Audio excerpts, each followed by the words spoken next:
Moçada, é eletrostática. Estática, parado, elétrons.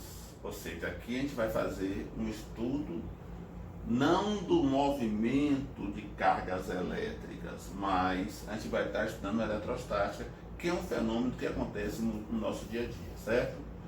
A gente vai analisar só o movimento de elétrons no interior dos corpos, mas não é, por exemplo, uma corrente elétrica. Não é esse fenômeno dos elétrons orientados no interior do condutor, que aí é corrente elétrica, certo? É eletrostática, né? É a estrutura da matéria. Dentro de um átomo nós temos vários elementos, mas nós nos preocupamos apenas com três deles, né? Três deles. Na verdade, dois nos dão maior base para trabalhar, mas três: próton, elétron e nêutron, né? O próton tem carga o quê? Positiva. O elétron tem carga negativa e o nêutron não tem carga elétrica, perfeito? Onde é que está localizado os prótons e os nêutrons? Próximo ao núcleo do átomo. E onde é que está concentrado os elétrons? Os elétrons estão mais concentrados nas camadas da eletrosfera, mais afastados do núcleo do átomo, perfeito?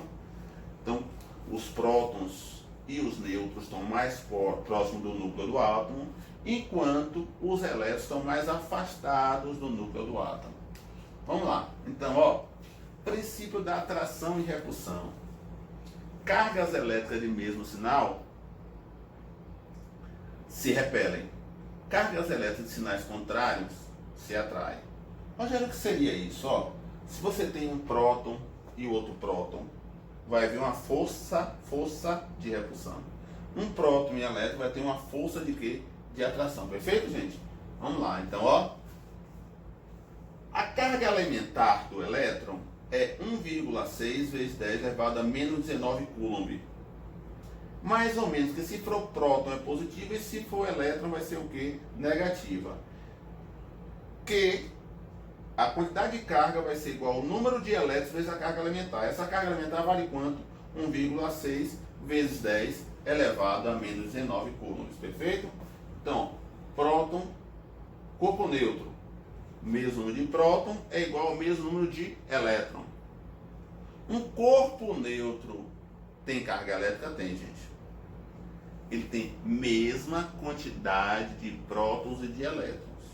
Quando é que o corpo está carregado positivamente? Um corpo vai estar carregado positivamente quando tem mais prótons do que elétrons. Quando é que um corpo está carregado negativamente? Quando tem mais elétrons do que prótons. Vamos aproveitar aí para falar de corpo condutor e corpo isolante. Quando é que um corpo é condutor? Quando é que um corpo é isolante? Condutor de quê, Rogério? Condutor de eletricidade. Um corpo é condutor quando ele tem facilidade de conduzir elétrons. Isolante quando ele tem essa dificuldade de conduzir elétrons. Isolante é que não conduz? Não, isso não é verdade. Isso é uma mentira. O senso comum nos leva até a achar que isso é verdade, mas é mentira, viu, gente? Uma baita de mentira. Rogério, me explica isso aí. Ó, condutores, bons condutores têm mais elétrons livres na sua camada externa do átomo. Tem facilidade a passagem de elétrons. Exemplo, nós temos todos os metais. São excelentes condutores, né? São bons condutores. O cobre, o ouro, o alumínio são bons condutores. Agora, isolante. Tem dificuldade, tem poucos elétrons livres na sua camada externa. Borracha, plástico, madeira, o ar. Mas mesmo o ar, que é um dos melhores isolantes que nós temos, ele é condutor com raio, por exemplo. Você tem a nuvem, você tem a terra, e o raio consegue romper toda essa camada de ar que está entre a terra e a nuvem. O raio pode ser tanto de baixo para cima, quanto de cima para baixo, ou quanto entre as nuvens. Perfeito? Daqui a pouco nós vamos ver e vou explicar um pouco mais sobre essa forma do raio acontecer. Quando é que isso ocorre? Quando é que o raio, o ar, passa de isolante para condutor? Quando rompe a rigidez elétrica. O que seria isso, Rogério? O limiar entre condutor e isolante. Não temos isolantes perfeitos. Não temos isolantes perfeitos. todos os corpos podem, a depender da quantidade de carga elétrica que você forneça a ele pode passar a ser o quê? Ser condutor. Perfeito? Se você prestar bastante atenção, a bota que é utilizada pelo prestador lá de energia da sua fornecedora de energia elétrica, ela tem a quantidade de borracha que tem naquela bota é diferente da sua bota da sua casa. Ela é mais densa, então ela tem uma rigidez elétrica maior do que o tênis que você usa, mesmo ambos sendo feitos de borracha. Perfeito? Porque lá ele precisa ter uma isolação melhor. Vamos para frente, ó. Eletrização por atrito, por contato e por indução. Inicialmente vamos ver atrito. O que é atritar? É esfregar. Se nós esfregamos dois corpos, esses corpos vão ficar carregados com carga de sinais contrários. Quando eu esfrego dois corpos, eles ficam carregados com carga de sinais contrários. Primeiro, inicialmente nós temos que ter dois corpos isolantes e de materiais diferentes. Você pode ver, borracha. Materiais diferentes. Quando eu atrito eles ficam carregados com cargas de sinais diferentes. Um cara chamado Thibaut Naves, ele criou uma série chamada série Thibaut-elétrica, na qual ele simulou, quando dois corpos atritados, quais deles ficariam carregados negativamente ou quais ficariam carregados positivamente. Aqui está a série Thibaut-elétrica, um pedaço dela, né? Você tem vidro, mica, lã, pele de gato, seda, algodão, ebonite e celulose. Vamos lá, se eu atrito o vidro com a mica, o vidro está acima e a mica está abaixo. Quanto mais acima o corpo tiver, mais carregado positivamente ele fica. Se você atritar mica e pele de gato, a mica está acima. Então a mica fica o quê? Positivo. E a pele de gato o quê? Negativo. Se você atrita o algodão e a lã, algodão embaixo, a lã em cima. Então algodão negativo e a lã o quê? Positivo. Perfeito? Vamos para frente, ó. Vamos ver eletrização por contato. Contato. Botei dois corpos em contato. Primeira característica, processo de eletrização. Ao final do processo, subentende-se que esses corpos vão estar carregados. Então, se eu botar dois corpos em contatos neutros, eles irão ficar carregados? Não. Porque eles estão neutros, não vai ficar carregado. Então, pressupõe-se que inicialmente nós teremos pelo menos um corpo carregado no contato. E ocorrerá uma distribuição de carga entre esses corpos. Se esses corpos tiverem mesma dimensão, a média aritmética entre eles vai prevalecer. Se você bota dois corpos, você vai somar os dois e vai dividir por 2. Se tiver três corpos, soma e divide por 3. É a média aritmética, perfeito, gente? Então vamos lá. E não esquecer jamais. Se você bota, seja a eletrização por contato, por atrito ou por indução, quem vai se movimentar sempre serão os elétrons. O movimento é de cargas elétricas e não de carga de próton. Então os elétrons que vão se movimentar de um corpo para o outro e não os prótons, perfeito? Vamos lá, ó. Então eles vão ficar, se tiver a mesma dimensão, vão ter mesma quantidade de carga e mesmo sinal. Vamos lá, então eu botei uma situação aqui, né? São duas situações na verdade, que inicialmente eles têm mesma quantidade de carga, então a gente vai somar e dividir por 2. Mesmo raio, corpos de mesmo raio, então você soma e divide por 2.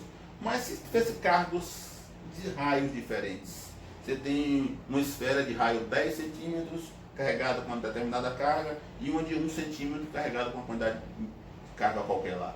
Se você botar esses dois corpos em contato, vai somar e dividir por 2? Não. Não é assim. Só vai ser a média aritmética se eles tiverem o mesmo raio.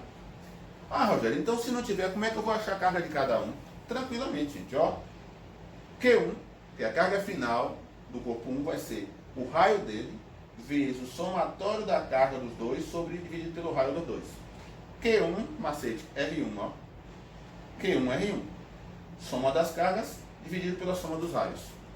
Q2, carga final de 2. É 2, raio Q, raio 2. Raio 2. Somatório das cargas dividido pelo somatório de quem? Dos raios, ou seja, Q1 mais Q2 dividido por R1 mais R2. Fixou? Fixou? Então, se você quer calcular a carga final de dois corpos de raio diferentes. Quem vai ser Q1? R1. R1 vezes quem?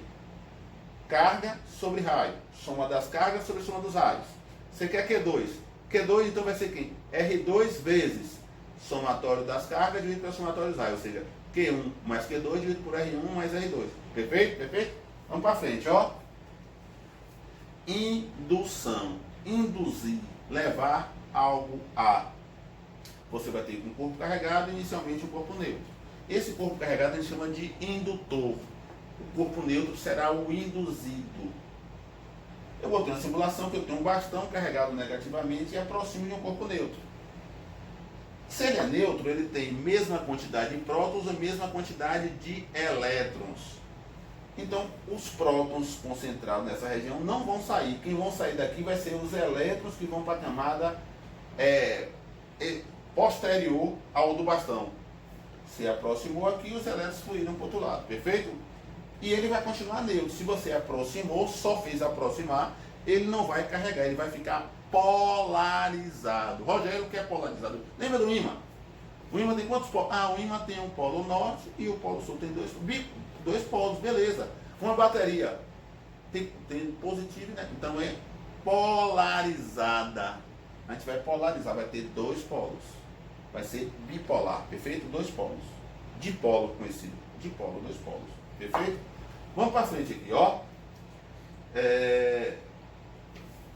Se nós apenas aproximarmos, não vai acontecer nada, só vai ficar polarizado. É necessário que aconteça um aterramento. O que é aterrar? Ligar a Terra.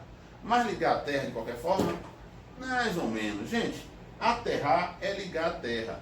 Está lá em todo o manual de qualquer aparelho elétrico que está em sua casa, tem aterramento. Inclusive a BNT hoje, não necessariamente hoje, mas ultimamente ela mudou todas as tomadas das nossas casas. As tomadas agora têm 3 polos: fase, neutro e terra. O do meio é o fio terra. Então, nossas casas, teoricamente, teríamos que ter uma tomada de 3 polos. Enquanto esse do meio é o fio terra, ou seja, toda a casa teria que estar aterrada numa haste de aterramento que teria que totalmente ser introduzida no solo. A fim de que proteja toda a instalação da nossa casa. De um raio, por exemplo, de um curto-circuito, para não tomarmos um choque. Se você, por exemplo, uma ideia dessa aí, um aparelho que hoje já está em desuso, o videocassete. Todos nós tínhamos usar o videocassete. A gente ia ligar o videocassete, já sabíamos que ia tomar um choque, já ia com medo, porque não era aterrado, né? Aquele projeto não era aterrado, então acontecia aquela descarga elétrica sobre o nosso corpo. Vamos voltar aqui, ó. Eu tenho uma carga positiva que eu liguei à Terra. Quando eu liguei a carga, negativa à Terra, os elétrons dessa carga negativa vão fluir para onde? Para a Terra. Não é os elétrons da Terra que vai para cá, porque negativo com negativo se repele, então não vai. Como a Terra é um imenso, gigantesco corpo neutro, a quantidade de carga que ela vai trocar com a esfera não é o suficiente para eletrizá-la. Ela é muito, muito maior que isso. Então, quando eu liguei a Terra, uma carga negativa, os elétrons fluem para a Terra. Quando eu ligo uma carga positiva para a Terra, os prótons não podem descer para a Terra, porque os prótons não se movimentam. Quem se movimenta são quem, gente? Os elétrons. Então, os elétrons vão fluir para a Terra. Esse símbolo, gente, é o símbolo de aterramento, né? Então, quando eu tenho uma carga negativa que eu ligo a Terra, os elétrons descem. Quando eu ligo uma carga positiva, os elétrons fazem o quê? Sobe, tentando neutralizar a Terra. Aqui a tendência vai ser neutralizar os dois corpos, perfeito? A tendência é neutralizar os dois corpos. Então vamos lá, primeira situação. Eu tenho um bastão lá, aproximei, houve uma polarização, ó, polarizou. Bastão positivo, polarização dessa forma. Bastão negativo, polarização dessa forma. Positivo e negativo. Dipolo, dois polos, certo?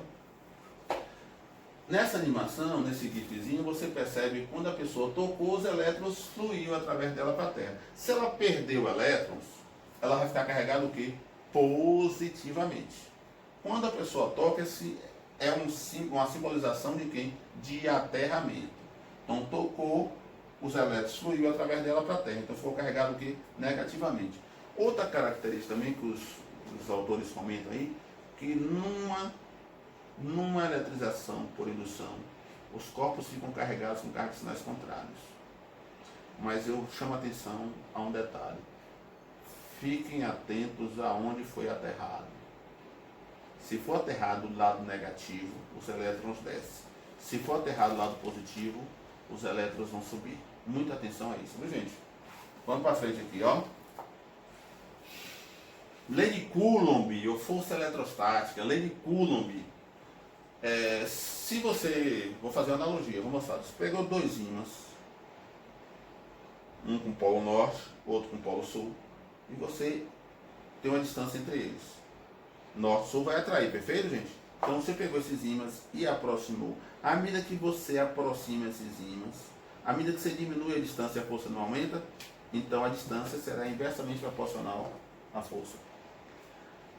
Outra analogia, você pegou um ímã que tem uma carga muito grande e a outra menor. E na segunda situação você pega um ímã, dois ímãs iguais. À medida que quanto maior for essa carga você aproximar, maior não vai ser a força.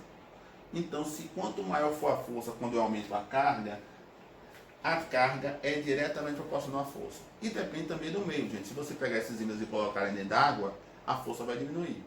Botou fora da água, a força vai diminuir. Então, a força eletrostática é igual a K vezes Q1 vezes Q2 sobre D ao quadrado.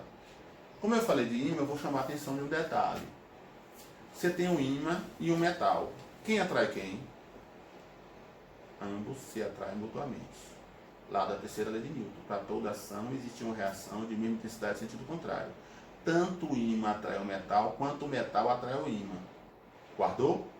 É a mesma força. Perfeito. Ó, então eu tenho aqui uma situação, ó, sinais contrários, a força será de atração, sinais iguais, a força de repulsão, sinais iguais, a força de repulsão. Não esqueça que força é uma grandeza vetorial. Então, se é vetorial, módulo das cargas. A força não pode ser negativa. A carga pode ser negativa? Pode, mas vai ser módulo. Vai botar aqui que carga o valor positivo. Não esqueçam jamais disso. O valor da carga não pode ser negativo na hora de você calcular a intensidade dessa força, perfeito? Não pode, porque é uma grandeza vetorial. Ó, uma questãozinha simples, né? Muito simples. Duas partículas de cargas Q1 igual a 4 vezes 10 elevado a menos 16 coulombs e Q2 igual a 6 vezes 10 elevado a menos 16 coulombs. Estão separadas no vácuo por uma distância de 3 vezes 10 elevado a menos 9 metros. Deu a constante, 9 vezes 10 a nona, e que é a força entre elas. A força será igual a K vezes Q sobre D elevado ao quadrado. Então vamos ter, ó, K vezes Q sobre D elevado ao quadrado. A constante 9 vezes 10 a nona. Q1, 4 vezes 10 a menos 16. Q2, 6 vezes 10 elevado a menos 16. E a distância 3 vezes 10 ao quadrado vai dar...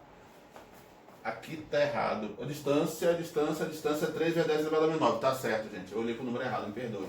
Quando eu levo 3 vezes 10 elevado a menos 9 ao quadrado, vai dar quanto? 9 vezes 10 a menos 18. Simplifiquei, ó, simplifiquei. Fiquei com quem? 9 vezes 6, 24. 9 menos 16, menos 16, 23. 9 menos 9, o expoente menos 9 ao quadrado vai dar menos 18. Ficaremos com 24 vezes 10, menos 23 mais 18, menos 5. 2,4 vezes 10 elevado a menos 24 newtons, que é a unidade medida, ou seja, 2,4 vezes 10 elevado a menos 4 newtons. Perfeito? Próxima questão, uma questão teórica. De acordo com a lei de Coulomb, que é a força eletrostática, assinale a alternativa correta. Letra A. A força de interação entre duas cargas é proporcional à massa. Lá naquela fórmula nós vimos massa.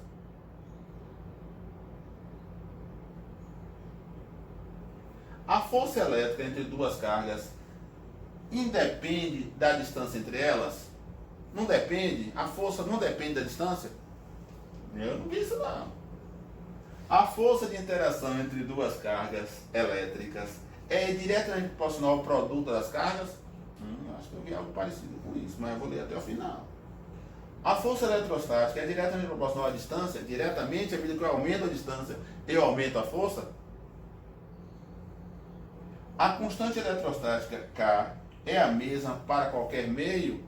Não, Rogério, tu falou que era um meio lá, a água era um e no ar era outro. Então só nos resta uma alternativa. Que é que letra? Letra C. A força de interação entre duas cargas elétricas é diretamente proporcional ao produto entre as cargas. Perfeito, gente? É Q vezes Q, Q1 vezes Q2. Vamos para a próxima. Vetor, falei que fosse uma grandeza vetorial. E se fosse uma grandeza vetorial, então envolve vetores. Não é corona não, viu? Ó, Q vezes Q. Perdão, você tem uma carga positiva e uma carga positiva. E uma carga o que aqui? Negativa. Positivo com positivo repele. Positivo com negativo atrai. Então você terá dois vetores, um para cá, outro para cá, certo, gente? Desculpa. Dois vetores assim, certo? Se você tem duas pessoas puxando essa bolinha para cá, a tendência de movimento dela vai ser para cá, confere? Isso aqui, pela regra do paralelogramo, nós vamos ter um vetor nesse sentido aqui, ó. Então, positivo com positivo repele. Positivo com negativo atrai. Se tivesse duas pessoas forçando essa esferazinha com a mesma força, a tendência era ela vir para onde? Nesse sentido, confere? A letra, qual é a letra alternativa? Alternativa, letra C, perfeito? Vamos para a próxima, ó. Campo elétrico, campo elétrico. O que é que vocês entendem por campo? Ah, professor, o campo de futebol é aquela região ali onde a gente bate baba. É de lá isso aí. O campo de vôlei não é a região onde você joga vôlei? Tênis também não é a mesma coisa? Então, campo é uma região. Região do espaço onde vai ocorrer o que? Interações o que, gente? Elétricas. Interações elétricas. Campo elétrico também é uma grandeza vetorial. Também é. Também é vetor. E qual vai ser a relação que nos define a lei para a gente calcular o valor do campo elétrico, a intensidade do campo elétrico? Campo elétrico é igual a força sobre carga, ou campo elétrico é igual a K vezes Q sobre D ao quadrado. Vamos lá? Campo elétrico grandeza vetorial, K vezes Q sobre D ao quadrado, ou campo elétrico é igual a F sobre Q. Perfeito? Perfeito? Vamos para frente, ó. Vamos lá. Esse gráfico tanto vale para campo quanto vale para força. O gráfico vai ser semelhante do campo em relação à distância. Atenção, viu? Muita atenção. Toda questão de gráfico, fiquem atentos ao eixo. Ao eixo. Você tem aqui o eixo de campo e o eixo da distância. E eu tenho aqui uma curvazinha, né? Uma curvazinha. Rogério, por que ela não toca o eixo? Beleza. Não é KQ sobre D ao quadrado? Quando D, o denominador é zero, se eu boto zero no meu denominador, se esse R é zero, existe divisão por zero? Não, então não pode tocar aqui, gente. Perfeito? Outra característica, Rogério, por que não começou daqui da ponta, começou de cá? Isso aqui só vale para campo, porque no interior de uma esfera, o campo elétrico é nulo. Então você tem aqui o raio dela, ó. No interior da esfera, o campo é nulo. Graças a esse fenômeno, por exemplo, que a gente pode pensar, por exemplo, dentro de um carro. Um raio vai atingir o carro, dentro do carro vai dar choque? Não. Porque no interior daquele carro ali, o campo elétrico é nulo. Você tem até potencial elétrico naquele interior, as pessoas estão eletrizadas, você tem uma baita de uma carga elétrica ali, mas você não tem diferença de potencial. O que é que faz dar o choque, Rogério? É a diferença de potencial. Você tem fase e neutro. Numa fase você tem, por exemplo, 110, 127 ou 220 volts. E no outro você tem zero. Por quê? 220 menos zero vai dar quanto? Zero. Perdão, 220 menos zero. 220 do fase menos o neutro, que é zero, vai dar uma diferença de potencial de 220 volts. 127 menos o neutro, que dá zero, vai dar quanto? Uma diferença de potencial de 127 volts. Isso é diferença de potencial. O que faz dar o choque é a diferença de potencial. O passarinho senta no fio do poste, lá de 3.000 volts, ele não toma choque, porque não tem diferença de potencial. Agora, se fosse uma árvore muito grande, trocasse em dois fios, ele tomaria choque. porque ocorreria ali a diferença de potencial. O que faz dar o choque é a diferença de potencial. No interior da esfera não temos diferença de potencial. Ó, aí eu botei a legenda, é o campo elétrico, que é a carga, né, dada em Coulomb, como a gente viu lá, constante, aproximadamente 9/10 a nona, distância dada em metros, sistema internacional, e força dada em newton, sistema internacional, distância em metros. Sim.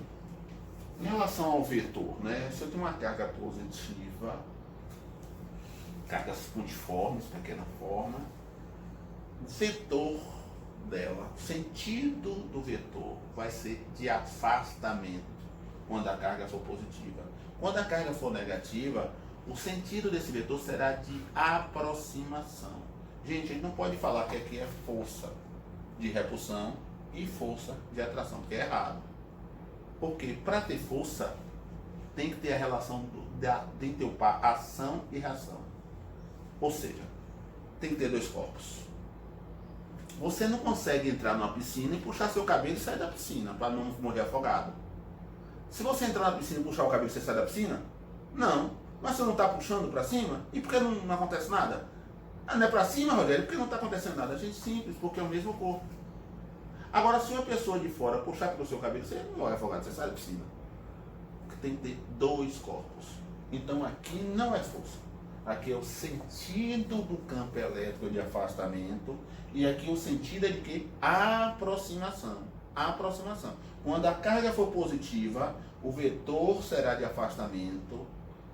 Quando a carga for negativa, esse vetor será de aproximação. Beleza? Vamos aí ver o próximo slide. Ó.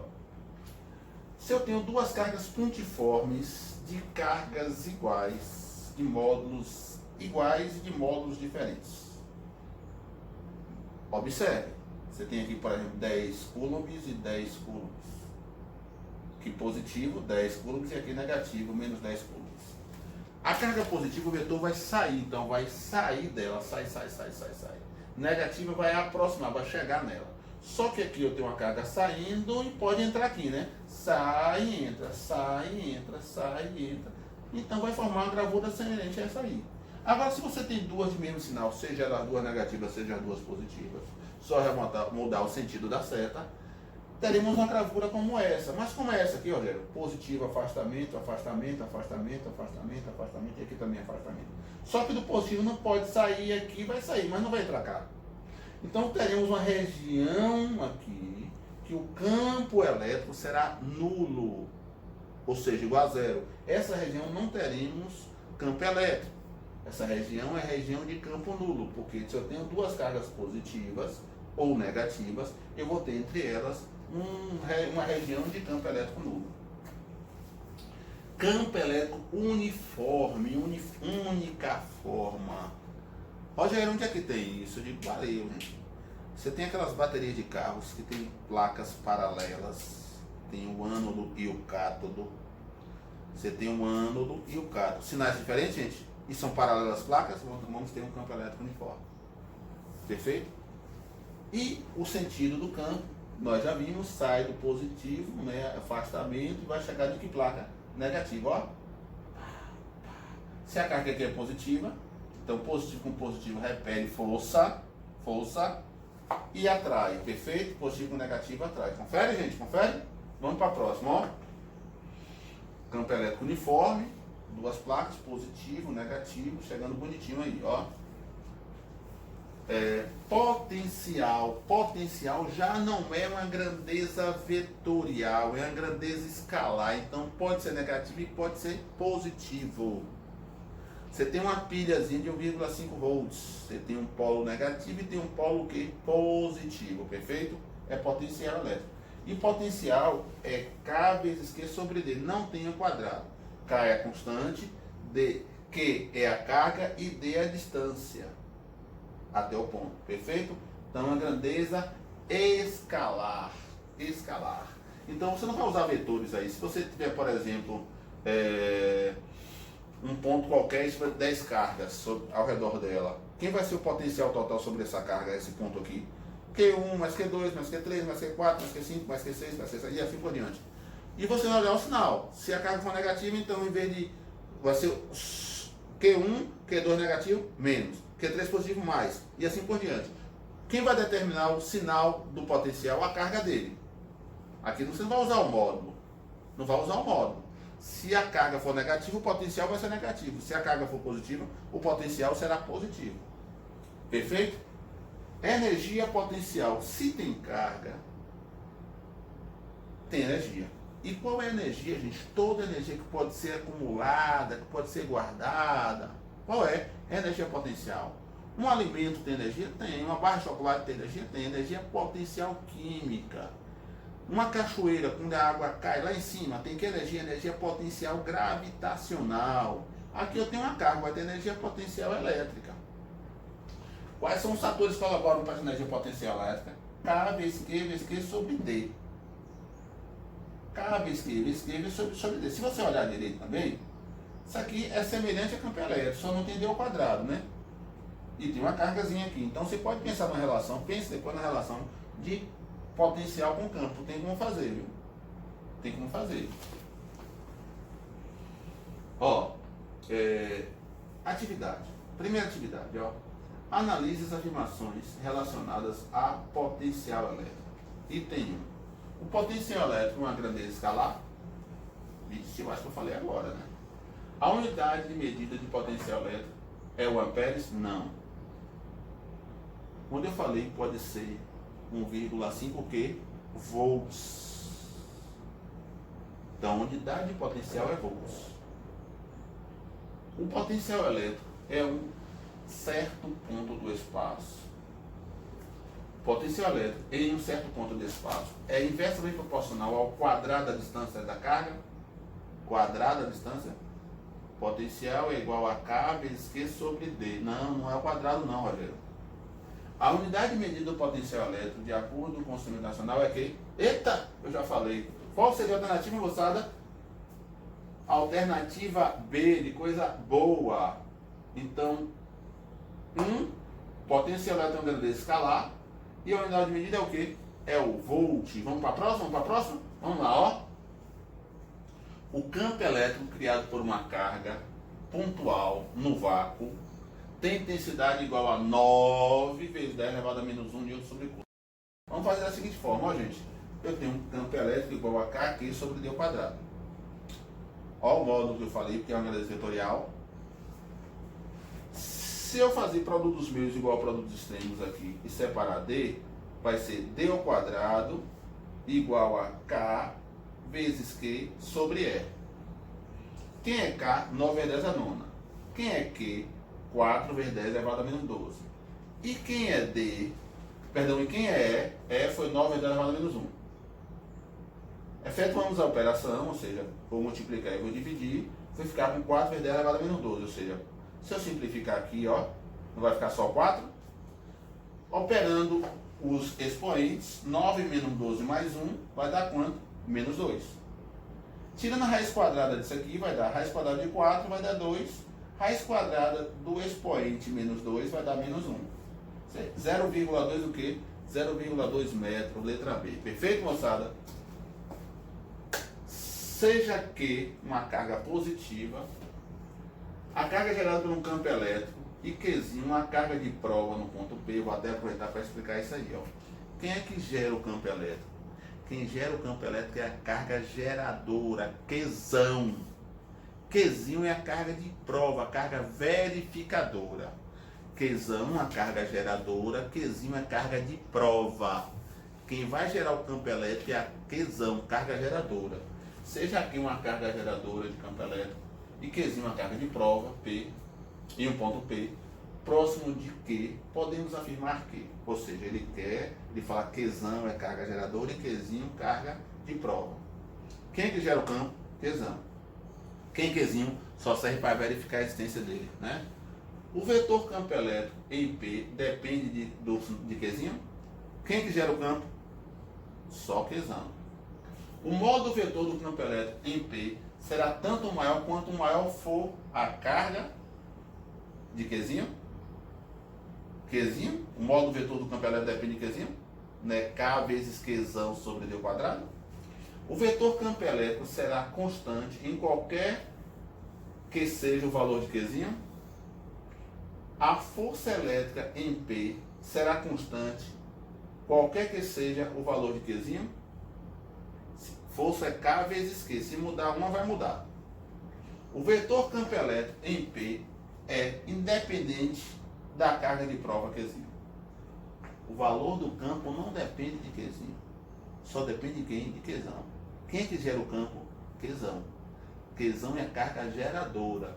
Então, nossa alternativa seria a letra E. Quem gera o campo é Qzão. A outra só é carga de quê? De prova. Perfeito? Então vamos lá, gente, ó. Vamos ver. Estamos prestes a acabar. De acordo com a física clássica, as principais partículas elementares que constituem o átomo são quem? Ninguém pode errar essa aí. Pode errar? Vamos lá. Prótons, nêutrons e elétrons. A gente falou no instante, né? Prótons, nêutrons e elétrons. Perfeito? Vamos lá.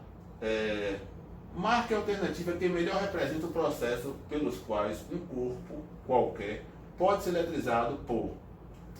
Quais são os processos que nós podemos eletrizar um corpo?